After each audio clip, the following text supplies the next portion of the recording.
Hi, this is Mardy once again and welcome to my channel.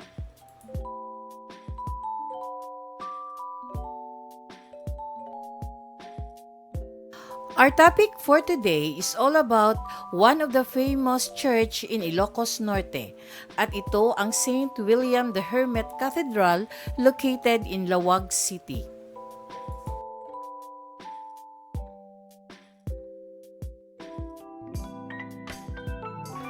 If you are new to my YouTube channel, please don't forget to like, comment, and subscribe.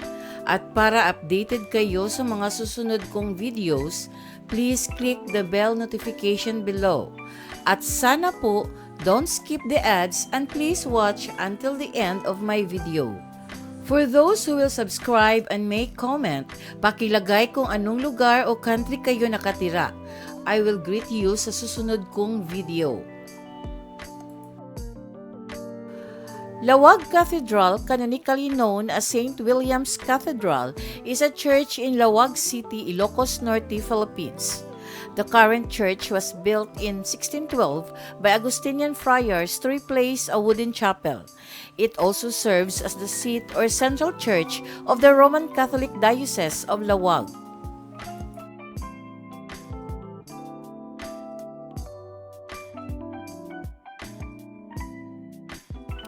Ang unang simbahan ng Laoag ay gawa sa kahoy at pawid noong itinatag ng mga Augustinian ang parokya noong 1580.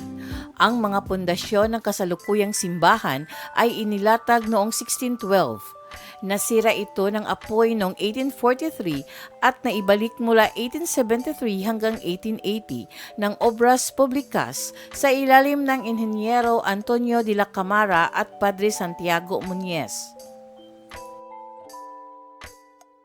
Ang simbahan ay inukupahan ng mga revolusyonista noong 1898 at ng mga Pwersang Amerikano noong 1899.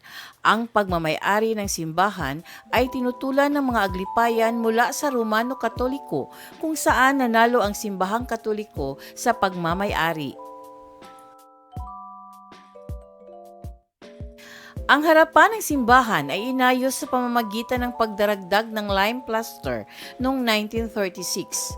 Ito ay naging isang cathedral na ang Diocese ng Laoag ay nilikha noong 1961.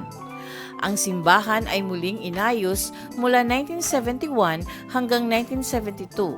Ito ay bahagyang nasira ng lindol noong 1983.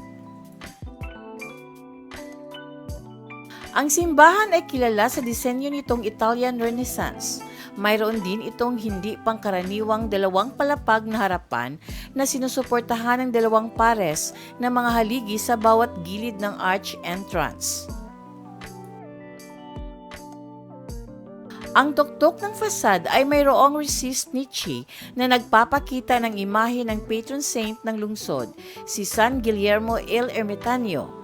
Mayroon itong mga bintanang gawa sa kapis na may mga screen na bakal. Mayroon itong pangunahing retablo at dalawang mas maliit sa mga gilid nito. Ang mas mababang antas ng malaking retablo ay naglalaman ng imahe ni St. William, ang patron saint ng parokya. The church is also famous for its sinking bell tower, which sinks into the ground at the rate of an inch a year. It has survived several minor earthquakes since its construction, causing scholars to label it an earthquake Baroque-style structure. The tower, built presumably after the 1707 earthquake, has a foundation of 90 meters.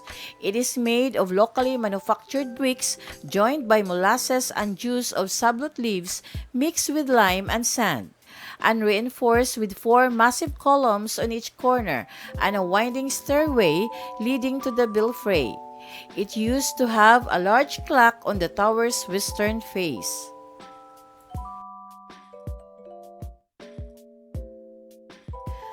Thank you very much for watching, and according to Dalai Lama, the purpose of our lives is to be happy. Shout out to Abhos Ek and Ken Jason. Thank you very much for your comment.